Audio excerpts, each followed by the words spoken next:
আল্লাহর নবী যখন নামাজ পড়তে বাইতুল্লাহ যেতেন, আল্লাহর নবী যখন রুকুতে যেতেন, আবু জেহেল এসে উটের নাড়ি ভুঁড়ি আল্লাহর নবীর পিঠের উপরে চাপিয়ে দিয়েছে। আল্লাহর নবী সেজদা দিলে সেই উটের নাড়ি ভুঁড়ি তার উপর চাপিয়ে দিত। এইভাবে করে আল্লাহ নবীর উপরে তারা শত অত্যাচার করেছে, নির্যাতন করেছে, জুলুম করেছে। আল্লাহর নবী আল্লাহর কোরআনের দাওয়াত থেকে এক চুল পরিমাণ দূরে সরে যায় নাই। আল্লাহ তাআলা ডাক দিয়া বলে, হাবিব, ইন্না আনজালনা ইলাইকা যিকরা লিতুবাইয়িনা লিন-নাস, ওগো নবী, আমি আল্লাহ আপনাকে যে কোরআন দিয়া দুনিয়াতে পাঠাইছি, আপনি কোরআন নিয়ে ঘরে বসে থাকবেন না, এই কোরআন দিয়ে আপনি মক্কার কাফেরদেরকে দাওয়াত দেন। এই কোরআন দিয়ে আপনি মক্কার কাফেরদেরকে দাওয়াত দেন। আল্লাহ নবীর উপরে শত অত্যাচার, নির্যাতন, জুলুম হওয়ার পরেও আল্লাহ নবী কোরআনের দাওয়াত বন্ধ করে দেয় নাই। ও মুসলমান, শুধু এখানেই শেষ নয়, সাহাবীদের উপরে কাফেররা অকাথ্য নির্যাতন করেছে, জুলুম করেছে, অত্যাচার করেছে। সাহাবীরা শত অত্যাচার সহ্য করেছেন, জুলুম সহ্য করেছেন। আল্লাহ নবীর সাহাবীরাও কোরআন থেকে দূরে সরে যায় না। ঠিক কিনা বলে?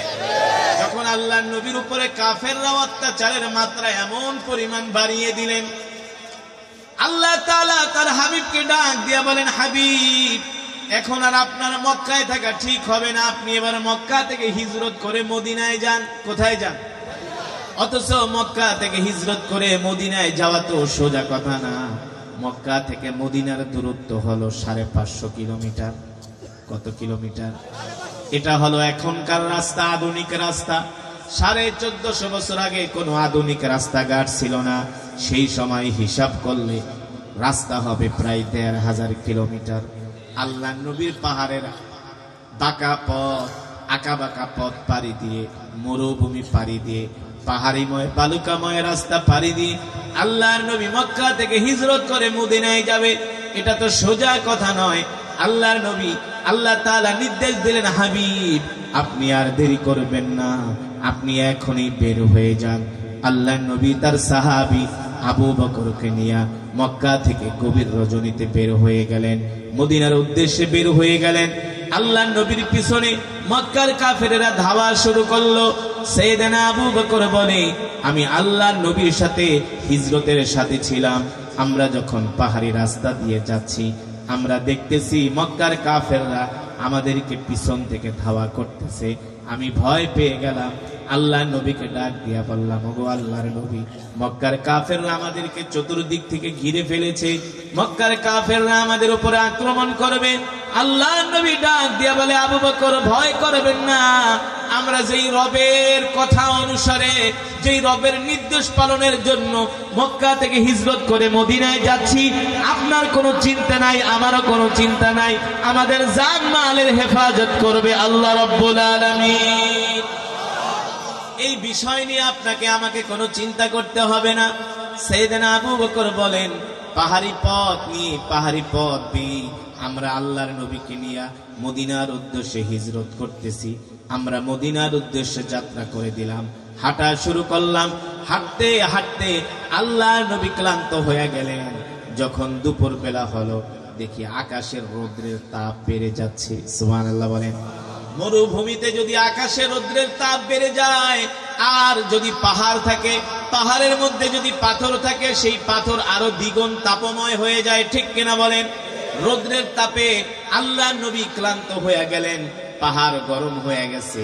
মনে হয় পাহাড়ের উপরে পাড়া দিলে, মনে হয় পাথরের উপরে পাড়া দিলে পা গুলো পড়ে যায়। আমি দেখতেছি আল্লাহর নবী রাস্তা দিয়ে আমাকে নিয়ে হেঁটে যাচ্ছেন, আর ওই পাহাড়ের পাথরগুলো আল্লাহর নবীকে দেখে সালাম দিচ্ছেন। পাথরগুলো আল্লাহর নবীকে বলেন, আসসালামু আলাইকা ইয়া রাসূলুল্লাহ। আল্লাহু আকবার। আল্লাহর নবী ডাক দিয়া বলে, পাথর, আমাকে সালাম দাও। পাথর বলে, কেন সালাম দিব না? আপনি শুধু মানুষের নবী না, আপনি আমাদেরও নবী। শুধু পাথরই নবীকে সালাম দেয় না, গাছগুলো নবীকে সালাম দেয়। আল্লাহু আকবার। আল্লাহ নবী ডাক দিয়া বলে, গাছ সালাম দিলা কারণ কি? গাছগুলো ডাক দিয়া বলে, ওগো আল্লাহর নবী, আপনি শুধু মানুষের নবী না, আপনি আমাদের নবী। আল্লাহু আকবার। সাতি শাজারু নাতাকাল হাজারু শুক্কাল কমারু বিইশারাতিহি। আমার নবী শুধু মানুষের নবী ছিলেন না, আমার নবী গাছের নবী ছিলেন, আমার নবী মাছের নবী ছিলেন, আমার নবী হরিণের আমার নবী হরিণের নবী ছিলেন। আমার নবী এই পৃথিবীর জমিনে যত কীট পতঙ্গ আল্লাহ সৃষ্টি করেছে সবার নবী করে আল্লাহ তাআলা আমার নবীকে দুনিয়াতে পাঠিয়েছেন। ঠিক কিনা বলেন? এই কারণে আল্লাহ তাআলা কোরআনুল কারীমের মধ্যে বলছেন, ওয়ামা আরসালনাকা ইল্লা রাহমাতাল লিল আলামিন। আল্লাহু আকবার। আল্লাহর নবী যখন হাঁটতে হাঁটতে ক্লান্ত হয়ে গেলেন, আমি নবীজিকে বললাম, ওগো নবীজি, আপনি তো হাঁটতে হাঁটতে ক্লান্ত হয়ে গেছেন, আমাকে একটু খেদমত করার সুযোগ দেন। আল্লাহর নবী ডাক দিয়া বলে, আবু বকর আপনি কি খেদমত করবেন? আল্লাহর নবীকে হযরত আবু বকর বলে, ওগো নবীজি, আমি চাই আপনাকে একটু আমার কোলে তুলে নিব। সাইয়েদনা আবু বকর বলেন, যখন আমি আল্লাহর নবীকে আমার কোলে তুলে নিলাম, আমার কাছে মনে হলো না আল্লাহর নবী আমার কোলে উঠেছে, আমার কোনো কষ্টই হয় নাই। জোরে বলেন সুবহানাল্লাহ। অনেক দূর যাওয়ার পরে আল্লাহর নবী আমার কোল থেকে নেমে গেলেন। এবার নবীজি ওই পাহাড়ি পথ বেয়ে বেয়ে আমরা মদিনার দিকে যাচ্ছি। আল্লাহর নবী পাথরের উপরে পাড়া দেয়, সাথে সাথে পাথরটা তুলার মতো নরম হয়ে যায়। জোরে কোন সুবহানাল্লাহ। সিরাতের কিতাবের মধ্যে আসছে, আল্লাহর নবী শক্ত পাথরে পাড়া দেয়, পাথরগুলো তুলার মতো নরম হয়ে যায়। আল্লাহর নবী ডাক দিয়া বলে, পাথর তুলার মতো নরম হয়ে যাচ্ছে, কারণটা কি? বলে, আপনি তো রাহমাতুল লিল আলামিন, আপনি শুধু মানুষের নবী না, আপনি আমাদেরও নবী। পাথরে পাড়া দিলে যদি পাথর শক্ত থাকে আপনার কষ্ট হবে, এই কারণে আপনার সম্মানে আমি তুলার মতো নরম হয়ে যাচ্ছি। সাইয়েদনা আবু বকর বলে, আরেকদিন আমি আল্লাহর নবীকে আমার কোলে তুলে নিলাম, এখন আমি পাথরে পাড়া দেই, পাথর নরম হয়ে যায়। আবার আল্লাহর নবীকে কোল থেকে নামাই, পাথরে পাড়া দেই, পাথর শক্ত নরম হয় না। সাইয়েদনা আবু বকর বলে, আমার বুঝতে বাকি নাই, আমি তো আর নবী না, নবী তো হলো কলিজার টুকরা নবী, তার বরকতে পাহাড়ের পাথরগুলো তুলার মতো নরম হয়ে যায়। ঠিক কিনা বলে? সাইয়েদনা আবু বকর বলে, শুধু এখানেই শেষ নয়, আল্লাহর নবীকে নিয়ে আমরা মরুভূমির মধ্যে দিয়ে হাঁটতেছি, আর আকাশের মেঘমালা আল্লাহর নবীকে ছায়া দিতেছে। জোরে বলেন সুবহানাল্লাহ। ও মুসলমান, মক্কা থেকে মদিনা 550 কিলোমিটার দূর। সাইয়েদনা আবু বকর বলে, আমরা যে খাবার দাবার নিয়ে আসছি সব খাবারগুলো শেষ হয়ে গেছে, পানিগুলো শেষ হয়ে গেছে।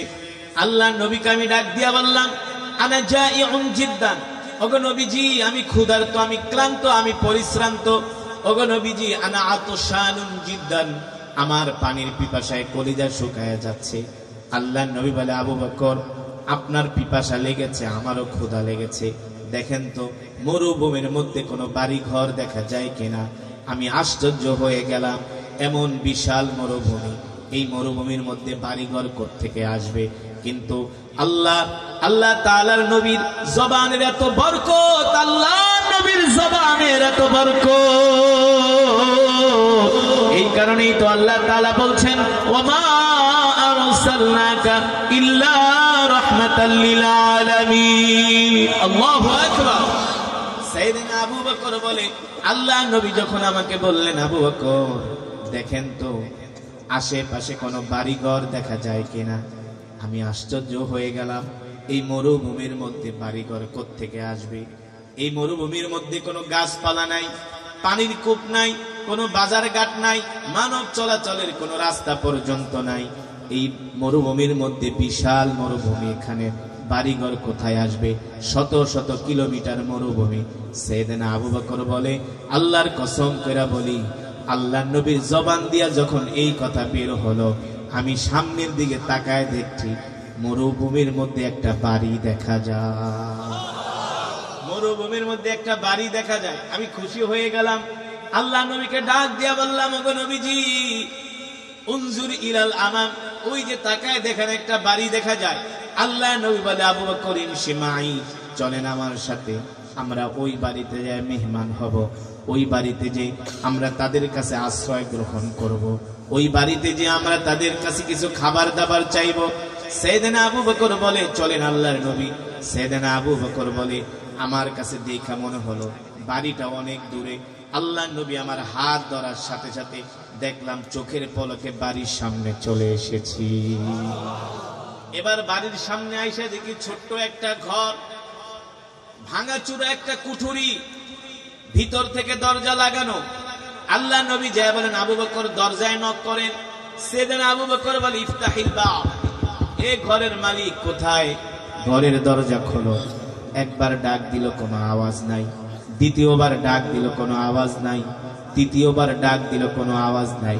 চতুর্থবারের সময় ঘর থেকে আওয়াজ আসতেছে, কে গো তোমরা কোত্থেকে এসছো? বলে, জিনা মিনাল মক্কা ইলাল মদিনা, আমরা মক্কা থেকে আসছি, মদিনায় যাব আমরা দুইজন মুসাফির। সুবহানাল্লাহ বলেন। তো মক্কা থেকে আসছো, মদিনায় যাবা, ভালো কথা, আমার বাড়িতে কেন আসছো? সাইয়েদনা আবু বকর বলে, শোনো গো, আমরা দুইজন মুসাফির, আমাদের কাছে খাবার দাবার যা ছিল শেষ হয়ে গেছে, যদি তুমি আমাদেরকে একটু খাবার দিতা। ঘর থেকে বলে, আনা ফাকিরুন জিদ্দান, আমরা গরিব মানুষ, নিজেই খাইতে পারি না, আবার তোমাদের খাওয়া দিব কোত্থেকে? আল্লাহ নবী বলে, আবু বকর তাহলে একটু পানি চান, অন্তত একটু পানি চান। এবার সাইয়েদনা আবু বকর বলে, বোন, তোমার কণ্ঠ শুনে মনে হচ্ছে তুমি একজন মহিলা, তোমার কণ্ঠ শুনে মনে হচ্ছে তুমি একজন মহিলা। আচ্ছা ঠিক আছে, যদি তুমি কোনো খাবার দিতে না পারো, অন্তত পক্ষে আমাদেরকে একটু পানি দাও। ওই ঘর থেকে আওয়াজ আসে, আগন্তুক মুসাফির শোনো, তুমি খাবার চেয়েছো, খাবার থাকলে আমি তোমাদেরকে দিতাম, হয়তোবা আমাদের সম্বন্ধে তুমি জানো না, আমরা হলাম নিতান্ত গরিব মানুষ।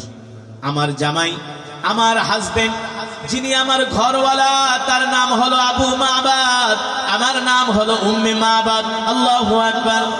আমার ঘরওয়ালা যিনি, তিনি বকরি চড়াতে গিয়েছেন মরুভূমি থেকে। ওই মরুভূমি থেকে আসার পরে ওখান থেকে কূপ থেকে কিছু পানি নিয়ে আসে, ওই পানিগুলো আমরা সারাদিন পান করি। আর বকরি থেকে দুধ দহন করে আমরা স্বামী স্ত্রী দুইজনে দুধ পান করি। এছাড়া অবশিষ্ট কোনো খাবার আমাদের কাছে নাই। সাইয়েদনা আবু বকর বলে, এটা একটা কথা হলো নাকি? তোমার ঘরে খাবারও নাই, পানিও নাই।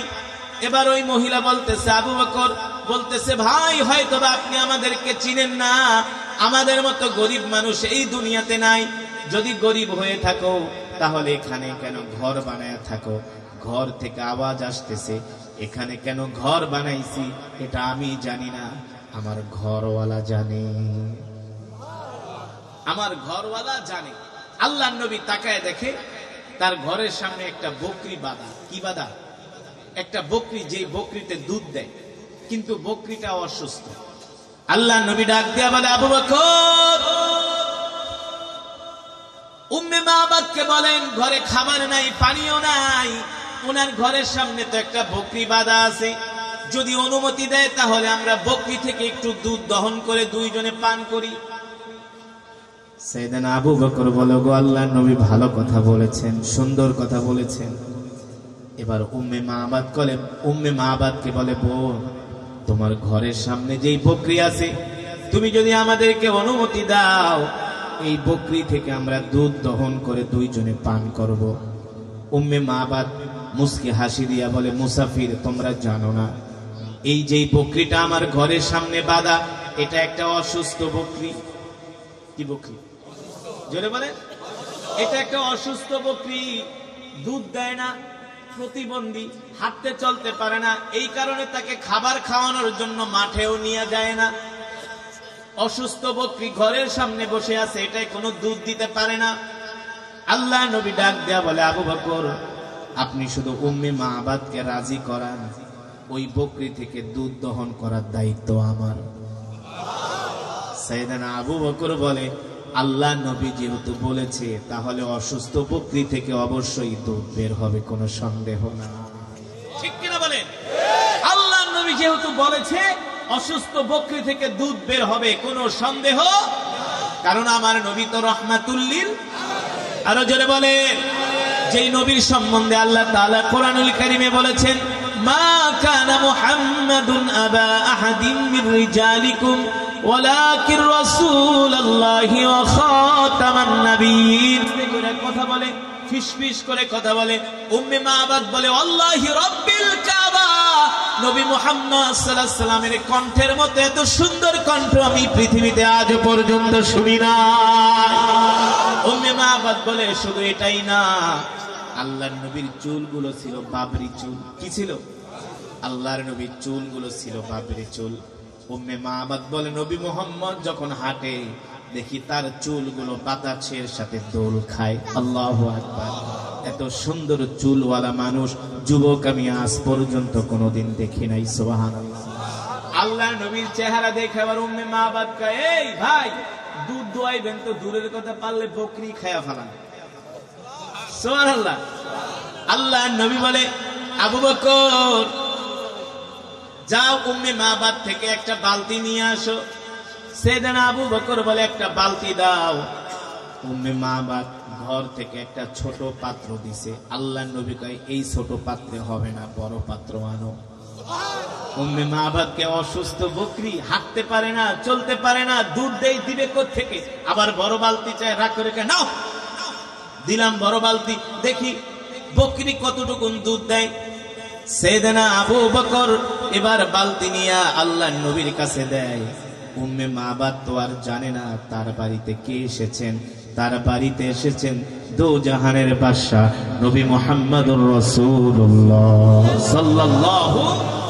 এবার আল্লাহর নবী বালতি নিয়ে বকরির কাছে যাইতেই বকরি, অসুস্থ বকরি, কোনোদিন হাঁটতে পারে না, দাঁড়ায় গেছে। বকরি দাঁড়ায় বলে গো আল্লাহর নবী আসসালামু আলাইকা ইয়া রাসূলুল্লাহ। আল্লাহর নবী বলে বকরি সালাম দিলা কারণ কি? কয় সালাম কেন দিব না, আপনি শুধু মানুষের নবী না, আপনি আমারও নবী। আমি কিন্তু আপনাকে দেখে চিনে ফেলেছি। সুবহানাল্লাহ। এবার বকরি তার মনের দুঃখগুলো আল্লাহর নবীর কাছে বলতেছে। বকরি তার মুখ আল্লাহর নবীর কানের কাছে নিয়ে বলে ওগো নবীজি আমি অসুস্থ, এই কারণে আমার মালিক আমাকে ঘাস খাওয়াইতে নেয় না, আমাকে আদর করে না, যত্ন করে না। এই দুঃখের কথা আমি আপনি ছাড়া কার কাছে বলবো? আপনি তো আমার নবী। এবার আল্লাহর নবী বকরিকে আদর করতেছে। উম্মে মাবাদ ঘর থেকে দেখতেছে আল্লাহর নবীর সাথে বকরি কথা বলে। এবার বকরি মুসকি মুসকি হাসে আল্লাহর নবীকে পায়া। আল্লাহর নবীকে দেখাই বকরি সুস্থ হয়ে গেছে। এবার যেই বকরি অসুস্থ, দুধ দিবে তো দূরের কথা, আল্লাহর নবী বিসমিল্লাহ বইলা শুধু ওই বকরির স্তনে হাত দিছে, সাথে সাথে স্তনটা দুধে ভরপুর হয়ে গেছে। এমন দুধে একেবারে স্তন ফুলে গিয়েছে দুধে। উম্মে মাবাদ সব দৃশ্যগুলো দেখতেছে। এবার বকরি ডাক দিয়া বলে গো আল্লাহর নবী তাড়াতাড়ি করে আমার থেকে দুধ দহন করেন, আমি দুধের ভার সইতে পারি না। আল্লাহর নবী নিজের বরকতি হাত দিয়া দুধ দহন করেছেন। আমার নবী এমন নবী যিনি যুদ্ধের ময়দানে যুদ্ধ করেছেন, আবার বকরির দুধও দহন করেছেন। কথা কেনা? আমরা কোন বৈরাগী নবীর উম্মত না, আমার নবী ছিলেন রাষ্ট্রপ্রধান। কথা কেনা? আমার নবী ছিলেন রাষ্ট্রপ্রধান, ঠিক কিনা বলেন? যার ভয়ে রোম পারস্যের বাদশারা থরথর করে কাঁপতো। আমার নবী ছিলেন পৃথিবীর সবচেয়ে বড় ব্যবসায়ী। আম্মাজান খাদিজা আল্লাহর নবীকে ব্যবসা করার জন্য পাঠাইছে। সবার যে আল্লাহর নবীর ব্যবসায় ভালো প্রফিট এসেছে, ঠিক কিনা বলেন? আমার নবীকে যে জায়গায় দাঁড় করাবেন সব জায়গায় আমার নবী 100-তে 100, 100-তে 100 না, হাজারে লক্ষে কোটিতে 100, ঠিক কিনা বলেন? আমার নবীকে যদি বাবার কাতারে দাঁড় করান, সৈয়দ হযরত ফাতেমা বলে আমার বাবার মতো এমন বাবা পৃথিবীতে নাই। আমার নবীকে যদি নানার কাতারে দাঁড় করান, হযরত হাসান হুসাইন বলে আমার নানার মতো এমন নানা পৃথিবীতে নাই। হযরতে আব্বাস বলে আমার নবীকে যদি চাচার কাতারে দাঁড় করান, আমার চাচার মতো চাচা পৃথিবীতে নাই। আল্লাহু আকবার। আমার নবীকে যদি রাষ্ট্রপ্রধানদের কাতারে দাঁড় করান, আমার নবীর মতো রাষ্ট্রপ্রধান এই পৃথিবীতে আসে নাই, আর কোনোদিন আসবেও না। আমরাও বলি আমাদের নবী হলো পৃথিবীর শ্রেষ্ঠ নবী, ঠিক কিনা বলেন? আল্লাহ তাআলা সেই কারণেই কোরআনে বলছেন কুল ইন কুনতুম তুহিব্বুনাল্লাহ ফাত্তাবিউনি ইউযিবকুমুল্লাহ ওয়া ইয়াগফির লাকুম যুনুবাকুম ওয়াল্লাহু গফুরুর রহিম। আল্লাহু আকবার।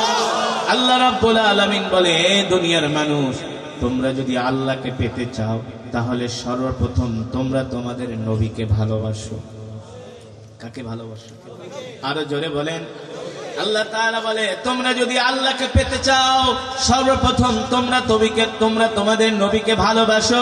যদি নবীকে ভালোবাসতে না পারো তাহলে তোমরা মুমিন হতে পারবা না। ঠিক কিনা বলে? শুধু নবীকে মুখে মুখে ভালোবাসলে হবে না, আল্লাহর নবীকে জীবন দিয়া ভালোবাসতে হবে। ঠিক কিনা বলেন? নিজের সব কিছুর চেয়ে আল্লাহর নবীকে ভালোবাসতে হবে। ঠিক কিনা বলেন? নিজের সন্তানের চেয়ে আল্লাহর নবীকে ভালোবাসতে হবে, নিজের পরিবারের চেয়ে আল্লাহর নবীকে ভালোবাসতে হবে। কারণ নবীর হাতেই থাকবে জান্নাতের চাবি। নবীর সুপারিশ সাফায়াত ছাড়া কেউ জান্নাতে যেতে পারবে না। পারবে? জোরে বলেন। এবার মনে আছে নাকি ওই ঘটনা? কি করছেন আল্লাহর নবী? দুধের বানে হাত দিয়েছেন, সাথে সাথে দুধ ভরপুর হয়ে গেছে। এবার আল্লাহর নবী দুধ দহন করতেছে আর বালতি ভরতেছে। উম্মে মাবাদ ঘর থেকে তাকায় তাকায় দেখতেছে, এটা আবার কোন আজব মেহমান। এমন মেহমান তো জীবনও কোনোদিন। যেই মেহমান বাড়িতে ঢোকার পরে বরকত শুরু হয়ে গেছে। উম্মে মাবাদ বলে, মেহমান ঘরে বাড়িতে ঢোকার সাথে সাথেই বরকত বের শুরু হয়ে গেছে। এবার নবীজি নিজের হাত দিয়া দুধ দহন করতেছে। দুধ দহন করতে করতে একেবারে বালতি ভরে গেছে। অনেক বড় বালতি দুধে ভরপুর হয়ে গেছে। আল্লাহর নবী ডাক দিছে, আবু বকর এদিকে আসেন, ইশরাব, পান করেন, আপনি নিজে খান। সাইয়েদনা আবু বকর বলে, গো নবীজি, আপনি আমার চেয়ে ক্লান্ত বেশি, আগে আপনি খান। আল্লাহর নবী বলেন, আগে আপনি খান। আল্লাহর নবী সাইয়েদনা আবু বকরকে দুধ পান করালেন। এবার আল্লাহর নবী নিজেও পান করলেন। এবার আল্লাহর নবী নিজে পান করে বলে, আবু বকর তাকায় দেখেন দুধের অবস্থা কেমন। সাইয়েদনা আবু বকর বলে, ওগো নবীজি, যেমন দুধ তেমন আছে, এক ফোঁটাও কমই নাই। এবার যান উম্মে মাবাদের কাছে দুধের বালতিটা দিয়ে আসেন। এবার উম্মে মাবাদকে দুধের বালতি দিয়া খা, কিছুই তো দিতে চাস নাই। উম্মে মাবাদ তাকায় রইছে। বরকতের মেহমান, আপনাদেরকে দেখা অসুস্থ বকরি সুস্থ হয়ে গেছে। আল্লাহু আকবার। নেন উম্মে মাবাদ দুধের বালতি নেন। এবার দুধের বালতি উম্মে মাবাদকে বুঝায় দিয়া বলে, আমরা মদিনার দিকে চলে যাই। এবার আল্লাহর নবী মদিনার দিকে আবার যাত্রা শুরু করলেন। ঘরের দরজা খুলে উম্মে মাবাদ বাইরে বের হলেন। উম্মে মাবাদ বাইরে বের হইয়া দেখে পুরা বাড়ির মধ্যে জান্নাতের খুশবুর ঘেরান বের হয়ে গেছে। উম্মে মাবাদ আল্লাহর নবীর দিকে তাকায় বলে, এ বরকতের মেহমান, যেও না যেও না যেও না, তোমাদের মতো বরকতের মেহমান আমি আজ পর্যন্ত কোনোদিন দেখি নাই। আল্লাহু আকবার। জোরে বলেন আল্লাহু আকবার। যেও না যেও না। উম্মে মাবাদ বলে, নবী মুহাম্মদ সাল্লাল্লাহু আলাইহি সাল্লাম মরুভূমির মধ্যে দিয়ে হাঁটতেছে, আমি দেখতেছি আকাশের মেঘমালা আল্লাহর নবীকে ছায়া দিতেছে। নবীর গায়ে রৌদ্রের তাপ লাগে না। এবার উম্মে মাবাদ বলে, আমার চোখের দৃষ্টি যত দূর পর্যন্ত গিয়েছে আমি তাকিয়েছিলাম, দেখি সাইয়েদনা আবু বকর সহ আল্লাহর নবী দুইজনে মদিনার দিকে হেঁটে হেঁটে যাচ্ছেন।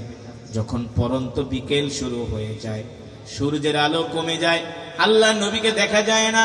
ওইদিকে যখন সন্ধ্যা হয়ে গেল, উম্মে মাবাদের স্বামী আবু মাবাদ বকরি চড়া বাড়িতে আসছে।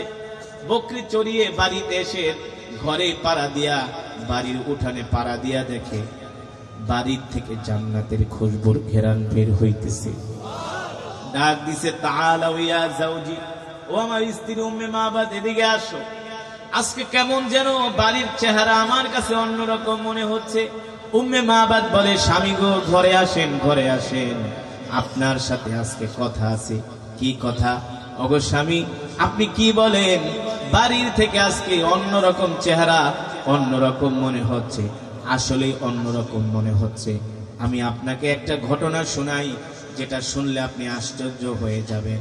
এবার আবু মাবাদ তাকায় দেখে তার অসুস্থ বকরিও সুস্থ হয়ে গেছে। আবু মাবাদ অবাক হয়ে বলে, সত্যি করে বলো, আমার বাড়িতে আজকে নিশ্চয় একজন বড় মেহমান আসছিল। উম্মে মাবাদ বলে, তুমি কিভাবে জানো? বলে, আজকে বাড়ির চেহারায় অন্যরকম হয়ে গেছে, বাড়িতে ঢোকার সাথে সাথে আমি জান্নাতের খুশবুর ঘ্রাণ পাইতেছি। এবার উম্মে মাবাদ বলে, স্বামী গো, আপনি যখন সকালবেলা ঘর থেকে বের হয়ে গেলেন, ঠিক ভর দুপুর বেলা আমাদের বাড়িতে দুইজন মানুষ আসছে, একজন হলো যুবক আর একজনের বয়স একটু বেশি। বিশ্বাস করেন স্বামী, যখন আমি ওই যুবকের চেহারার দিকে তাকাইলাম, এত সুন্দর চেহারার মানুষ আমি আজ পর্যন্ত কোনোদিন দেখি নাই। আবু মাবাদ প্রশ্ন করেন, কেমন সুন্দর, কেমন সুন্দর? উম্মে মাবাদ বলে, আমি যদি তাকে চাঁদের সাথে তুলনা করি তাহলে চাঁদের রূপও তার কাছে হার মানাবে। মানে তিনি চাঁদের চেয়েও সুন্দর। সুবহানাল্লাহ বলে, এত সুন্দর মানুষ পৃথিবীতে হয় না গো স্বামী। আল্লাহর নবীর সৌন্দর্যের বর্ণনা দিতেছেন, তার চেহারা গুলো এত সুন্দর, চোখ গুলো এত সুন্দর, তার চুল গুলো এত সুন্দর, তার কণ্ঠ গুলো এত সুন্দর। ওগো স্বামী, শুধু এখানেই শেষ নয়, দেখেন ওই যুবককে দেখা মাত্র আমাদের অসুস্থ বকরিটাও সুস্থ হয়ে গেছে। শুধু অসুস্থ বকরি সুস্থ হয় নাই, ওই অসুস্থ বকরি থেকে এক বালতি দুধ দহন করে সে আমাদেরকে দিয়ে গেছে। জোরে বলেন সুবহানাল্লাহ। আল্লাহ নবী বলে, বলো কি, সত্যি করে বলো, ওই মেহমান কোথায় গিয়েছে, কোন রাস্তায় গিয়েছে? বলে, ওই মেহমান এই রাস্তায় গিয়েছে।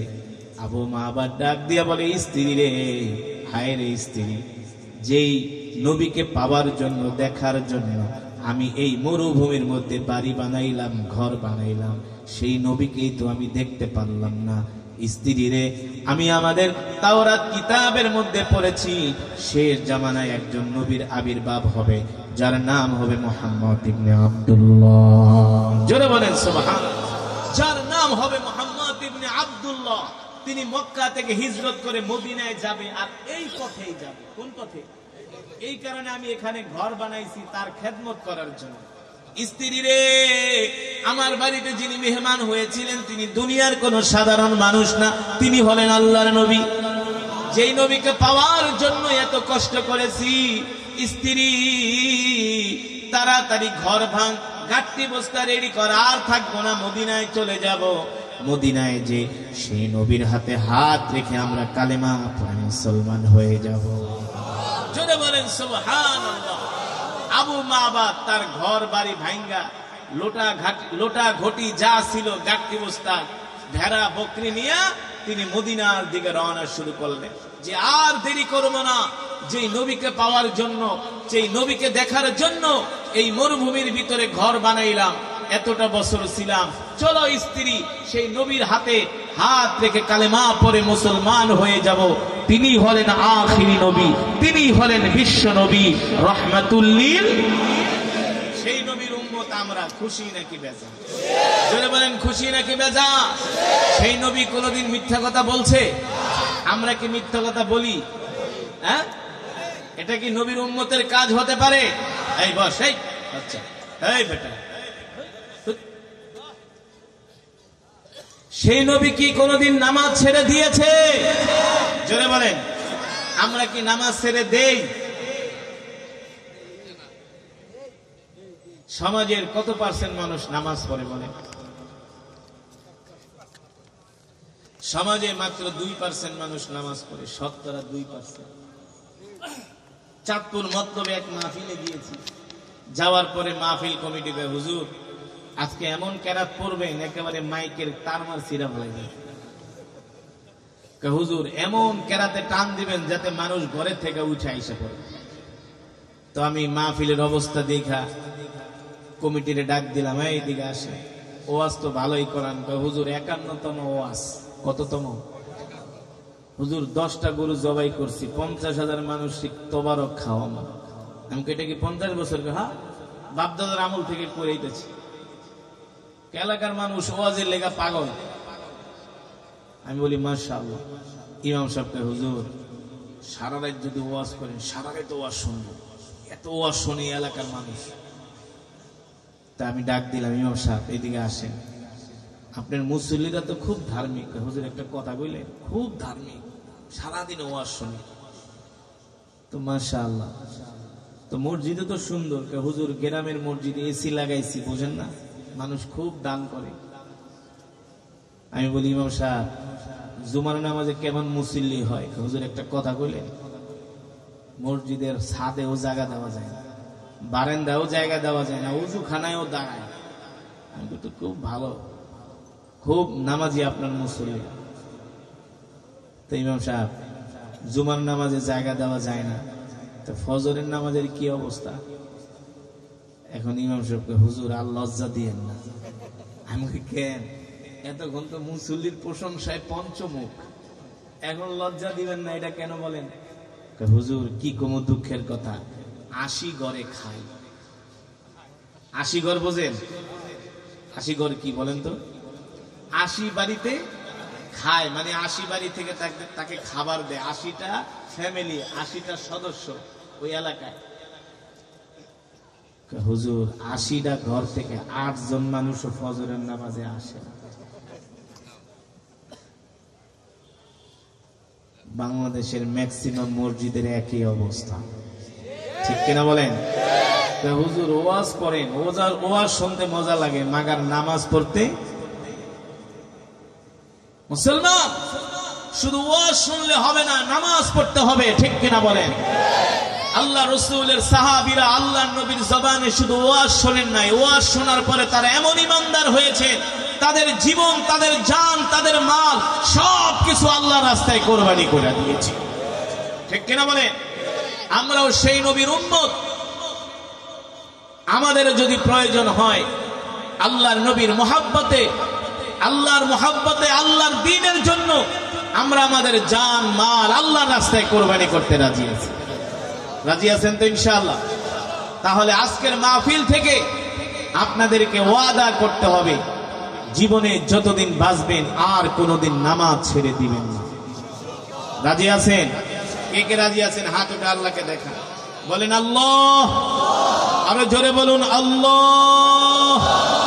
ওয়াদা করলাম, ওয়াদা করলাম আর কোনোদিন নামাজ ছেড়ে দিব না, নামাজ ছেড়ে দিব না, নামাজ ছেড়ে দিব না। রাজি আছেন? হাত নামান। নামাজ পড়বেন তো? শুধু কে একা? নামাজ কি একার জন্য না, নিজেও নামাজ পড়তে হবে, পরিবার পরিজনকেও নামাজের জন্য ডাকতে হবে, আপনার অধীনস্থদেরকে নামাজের জন্য ডাকতে হবে, আপনার বন্ধু বান্ধব ভাই ব্রাদার যারা আছে তাদেরকেও নামাজের জন্য ডাকতে হবে, ঠিক কিনা বলেন? নামাজ পড়বেন আর কোরআন শিখবেন। রাজি আছেন ইনশাআল্লাহ? আপনারা আপনাদের সন্তানদেরকে কোরআন শিখাবেন, দ্বীন শিখাবেন, মাদ্রাসায় ভর্তি করায় আলেম বানাবেন, কন্যা সন্তানদেরকে আলেমা বানাবেন ইনশাআল্লাহ। তাআলা সকলকে কবুল করুন বলি আমিন। এই মজমাকে আল্লাহ তাআলা কবুল করুন বলি আমিন। আল্লাহ নবী কত কষ্ট করেছেন, মক্কা থেকে শেষ পর্যন্ত হিজরত করে মদিনায় গেছেন, নিজের মাতৃভূমি ছেড়েছেন, নিজের বাপ দাদার ভিটা ছেড়েছেন, দিনের পর দিন না খেয়ে রয়েছেন, আল্লাহর কোরআনের জন্য নিজের জান মাল রক্ত ঘাম সব আল্লাহর রাস্তায় দিয়েছেন। আমরা সেই নবীর উম্মত, আমরা যদি নামাজ না পড়ি, আল্লাহর হুকুম না মানি, হাসরের ময়দানে আল্লাহর নবীকে চেহারা দেখাতে পারবো? জোরে বলেন, পারবো? এই কারণে আমরা 5 ওয়াক্ত নামাজ জামাতের সাথে আদায় করব ইনশাআল্লাহ। আল্লাহ তাআলা আমাদের কবুল করুন বলি আমিন। দুরূদ শরীফ পড়েন, বসেন, মোনাজাত করে যান, মোনাজাত না করে কেউ যাবেন না। আদ-দুআউ হুয়াল ইবাদা, দোয়াটা ইবাদত। যারা দোয়া করে না আল্লাহ তাদের পছন্দ করে না, যারা দোয়া করে না তাদের ইবাদত কবুল হয় না, যারা দোয়া করে না তাদের রিজিকে প্রশস্ততা আসে না, যারা দোয়া করে না আল্লাহ তাদের বালা মুসিবত দূর করে না।